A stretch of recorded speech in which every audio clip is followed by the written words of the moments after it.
बीबी हो तो ऐसी। आदर्श, तुम्हें इस महीने की तनख्वाह तो मिल गई होगी। मुझे घर खर्च के लिए पैसे चाहिए और सौरभ के जूते भी लाने हैं। बच्चा अब बड़ा हो गया है तो जूते उसके पाँव में फिट नहीं बैठते हैं, संगीता ने रात को सोने से पहले कहा। तभी आदर्श बोलता है, तुम्हें सबकी चिंता है पर खुद के लिए जरा सोच लिया करो। तुम्हें भी तो अपने मायके भाई के गृह प्रवेश में जाना है, तो क्या तुम्हें नई नई साड़ी नहीं लेनी होगी? घर में सबके लिए सोचती हो, करती हो, पर खुद की ज़रूरत को मार देती हो। तनख्वाह मिल गई है और सौरभ के नए जूते भी आ जाएंगे, पर तुम्हें भी मैं नई साड़ी दिलाकर रहूँगा। नहीं आदर्श, मैं नई साड़ी लेकर क्या करूँगी? शादी के समय की इतनी सारी सिल्क की साड़ियाँ रखी हैं, मैं वो पहन लूँगी। पहले उन साड़ियों को पहनना ही नहीं, क्योंकि ज़्यादा चलती नहीं थी। अब तो सिल्क की साड़ियाँ चलन में हैं, मैं तो वही पहन लूँगी।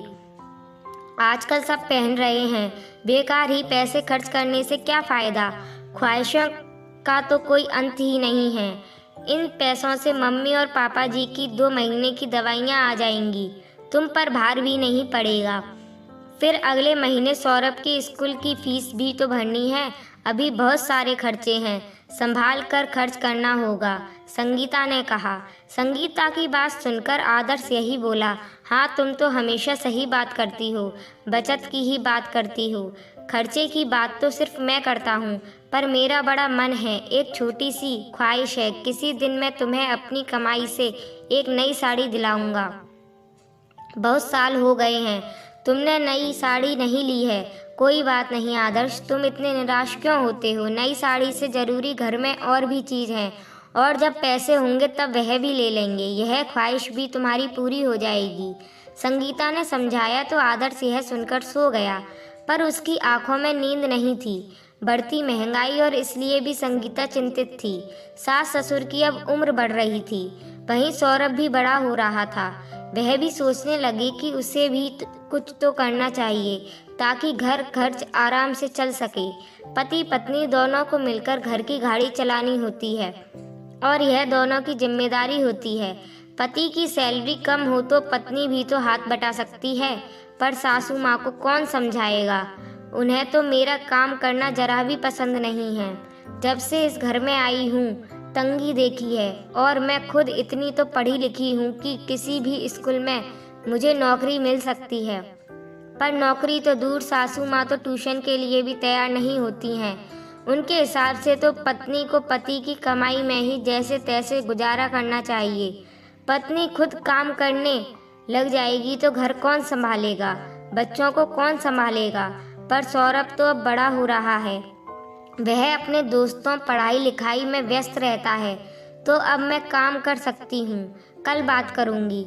यह सोचकर संगीता सो गई। सुबह उठकर वह खाने और टिफिन में लग गई। आदर्श के जाने के बाद उसने घर का काम किया, फिर अपनी सास से बात की। वह बाहर नौकरी करना चाहती है ताकि घर खर्च चल सके। यह सुनते ही उसकी सास भड़क गई। तुझे घर पर जो भी करना है वह कर ले, पर बाहर जाने की सोचना भी मत। घर में हमें अकेला छोड़कर तू बाहर चली जाएगी तो घर कौन संभालेगा? संगीता अपने आप को बेबस महसूस कर रही थी, और उसने समझदारी से काम लिया और घर पर कमाने का सोचने लगी। शाम को आदर्श घर आया तो उसने चाय देकर इस बारे में बात की। आदर्श, घर खर्च चल रहा है, पर कभी भी कोई अचानक मोटा खर्चा आ जाता है तो बड़ी परेशानी हो जाती है। मैं क्या घर पर रहकर ट्यूशन पढ़ा लूँ? ट्यूशन से अच्छी कमाई भी होगी, वो दूसरों के काम भी आएगा। अभी कुछ महीने बाद हमें दीदी की बेटी का भात भी तो भरना है। खर्चे तो ऊपर तले आ रहे हैं। आदर्श सहमति दे देता है। एक दिन सौरभ स्कूल से आता है और टीवी चलाता है, पर टीवी स्टार्ट नहीं होता है। तो वह कहता है, मम्मी सबके पास नया और बड़ा टीवी है, हमारे पास ही छोटा सा टीवी है जो कभी ढंग से चलता ही नहीं है। पापा को कहिए कि मुझे नया टीवी चाहिए। जब संगीता ने समझाया, सौरभ अब तू बड़ा हो गया है, ऐसी बात मत किया कर, टीवी में ज़्यादा समय मत बर्बाद किया कर। तुझे तो खेलने का इतना शौक है, मैदान में जाकर खेला कर। घर में बैठकर टीवी देखने से अच्छा है उस समय को किसी अच्छे काम में लगाएं। वैसे भी टीवी खराब हो गया है तो वो तो ठीक हो जाएगा। कोई भी चीज़ खराब होती है तो हम पहले उसे ठीक कराते हैं, ना कि एकदम से नई ले आते हैं। बेटा, तू पापा को नई टीवी के लिए मत बोलना, उन्हें बुरा लगेगा कि वह तेरी इच्छा भी पूरी नहीं कर पा रहे हैं। टीवी एक शौक है, ना कि ज़रूरत है, और टीवी के बिना भी जिंदगी आसानी से चल सकती है। इसलिए तू जब बड़ा होगा कमाने लग जाएगा, जब तू अपने शौक पूरे करना। अभी तू पढ़ाई लिखाई पर ध्यान दे। सौरभ को बात समझ में आ गई और उसने फिर नया टीवी लाने की बात नहीं की। वह अपनी पढ़ाई और खेल पर ज़्यादा ध्यान देने लगा। संगीता ने ट्यूशन पढ़ाना शुरू किया। इसके लिए उसने दोपहर का समय रखा, जब सास ससुर आराम करते हैं और तब खाने का काम भी नहीं रहता है। ट्यूशन से थोड़ी बहुत कमाई होने लगी, पर वह इतनी ज़्यादा भी नहीं थी कि घर खर्च आराम से चल सके। आदर्श अपनी ओर से अपनी कंपनी में पूरी मेहनत कर रहा था और संगीता घर संभालने के साथ ट्यूशन भी पढ़ा रही थी। इन सब के बीच वह अपने सास ससुर का भी अच्छे से ख्याल रख रही थी। उनकी सेवा करने से उसे आशीर्वाद मिल रहा था। अब ट्यूशन के बच्चे भी बढ़ने लगे थे और कमाई भी बढ़ रही थी, पर यह सब करते हुए संगीता को सुबह से लेकर रात तक लगना होता था। फिर भी वह पूरा काम करती थी। उसकी मेहनत और काम देखकर एक दिन सासू माँ बोलती हैं कि अब तू साफ सफाई के लिए मेड रख ले, थोड़ा आराम मिल जाएगा। तो वह कहती है, मम्मी जी, पैसे आने शुरू ही हुए हैं, क्या आप खर्च की बात कर रही हैं? साफ सफाई तो आधा घंटे में हो जाती है, उसके लिए मेड रखने की क्या ज़रूरत है? मुझे तो यह भी फालतू का खर्च लगता है। फिर घर में कोई छोटा बच्चा तो है नहीं जो घर गंदा करेगा।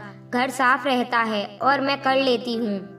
वैसे भी हाथ पैर चल रहे हैं, जब तक तो काम करूँगी। इससे मेरी कसरत भी हो जाती है, थोड़ा शरीर भी हिलता है। ट्यूशन पढ़ाते वक्त भी बैठी ही रहती हूँ। मेरा वजन ना बढ़े, इसके लिए ज़रूरी है कि मैं झाड़ू पोछा खुद से ही करूँ। मम्मी जी, इन खर्चों में कटौती करके फालतू खर्च से बचा जा सकता है। अब सौरभ बड़ी कक्षा में आ गया है, उसकी पढ़ाई का खर्च बढ़ेगा तो मुझे उसके लिए पैसे जोड़ने होंगे। अपनी बहू के मुंह से समझदारी की बातें सुनकर संगीता की सास खुश हो गई। बहू, जब तू इतनी मेहनत कर रही है तो थोड़ी मेहनत मुझे भी करने देना। आज से मैं भी साग सब्जियां साफ कर दिया करूँगी, क्योंकि मैं दिन भर घर में फालतू ही बैठी रहती हूँ और सारा काम तू अकेले करती है। फिर हमारा भी बुढ़ापा है तो हमारे भी हाथ पांव चलते रहने चाहिए। कुछ महीनों बाद सौरभ 10वीं में अच्छे नंबरों से पास हो जाता है। वह साइंस लेता है तो उसके लिए ट्यूशन लगानी होती है। संगीता ने पैसे जोड़े हुए होते हैं तो वो एक मुश्त फीस जमा करवा देती है, तो आदर्श पर कोई भार नहीं आता है। सौरभ ट्यूशन जाने लगता है और अच्छे से पढ़ाई करता है। एक दिन वह ट्यूशन से आकर बोलता है, मम्मी, मुझे स्कूटी दिला दो, इससे मेरा ट्यूशन का आने जाने का समय बचेगा तो पढ़ाई में अच्छे से ध्यान दे पाऊंगा। तब संगीता उसे फिर से समझ जाती है, बेटा, तेरा कितना समय बचेगा?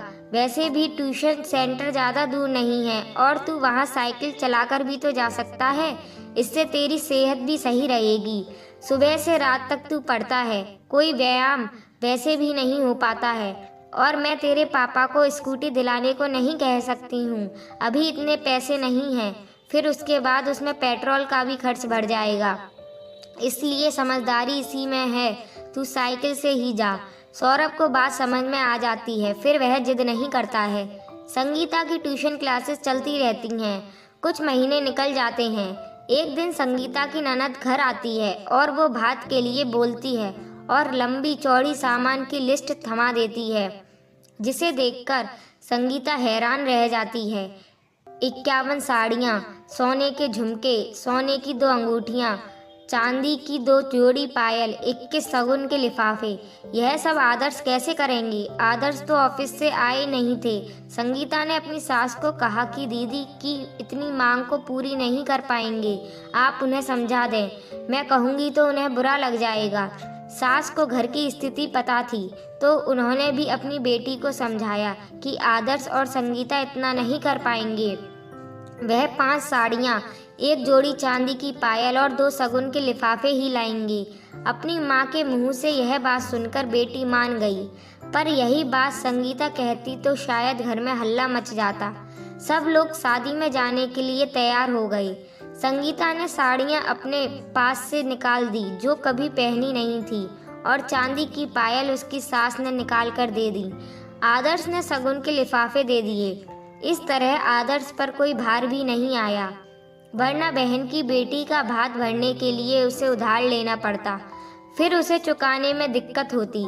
संगीता ने समझदार पत्नी बनकर अपने पति के चेहरे पर सिकन तक नहीं आने दी। शादी से सब लोग आए थे कि एक दिन आदर्श ऑफिस से मुंह लटका कर आया। पता लगा कुछ कर्मचारियों की कंपनी में छटनी हुई है, तो उसे भी काम से बाहर निकाल दिया है। परिवार में जो कमाई आती थी अब वह भी खत्म हो गई है। आदर्श एकदम निराश हो गया था, पर संगीता ने हिम्मत नहीं हारी। उसने अपने पति को समझाया और कहा कि मुसीबत में इस तरह निराश नहीं होते हैं। ईश्वर ने एक रास्ता बंद किया है तो दूसरा खुला भी रखा होगा। रात को संगीता सो नहीं पाई, सुबह तक सोचती रही। दोपहर को जब ट्यूशन के बच्चे आए तो उसका दिमाग दौड़ा।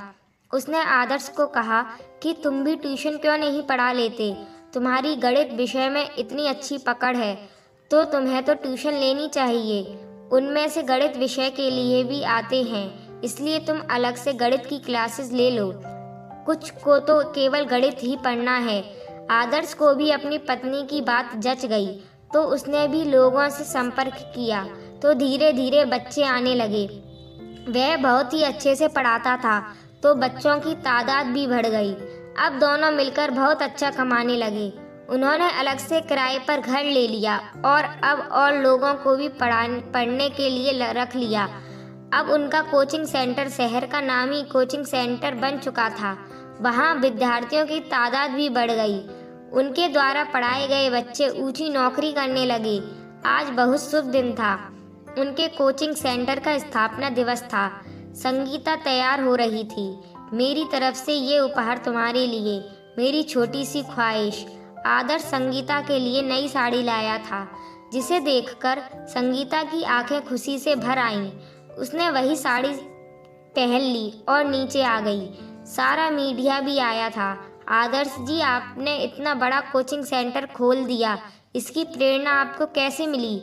आपने यह सब कैसे किया? आजकल आप कुछ गरीब बच्चों को भी निःशुल्क पढ़ा रहे हैं। आदर्श अपनी पत्नी की ओर इशारा करके कहता है, इसका श्रेय मेरी पत्नी को जाता है। मैं बहुत नसीब वाला हूँ जो मुझे ऐसी पत्नी मिली, जिसने मेरी कम सैलरी में भी कभी कोई शिकायत नहीं की, कभी मुझे ताना नहीं मारा, कभी मुझसे नाराज नहीं हुई। मेरी खुशी को हमेशा अपनी ख्वाहिशों से बढ़कर रखा है। मैं बहुत भाग्यशाली हूँ जो मेरी पत्नी ने हर समय मेरी जिम्मेदारियों के बोझ को हल्का रखा और बराबर बांटकर सहयोग किया। संगीता ने मेरे बुरे दिनों में भी बहुत अच्छे से साथ दिया और मुझे हिम्मत दी। जब मेरी नौकरी चली गई थी तो हौसला दिया और मैं बच्चों को पढ़ाने लगा, और आज इस मुकाम पर पहुंच गए कि हमारा अपना कोचिंग सेंटर है। मुझे अपनी पत्नी पर गर्व है और मेरे बेटे ने भी अपनी इंजीनियरिंग पूरी कर ली है और अब वह भी इसी कोचिंग सेंटर से जुड़ेगा और बच्चों को पढ़ाएगा। पूरा हॉल तालियों की गड़गड़ाहट से गूंजने लगा।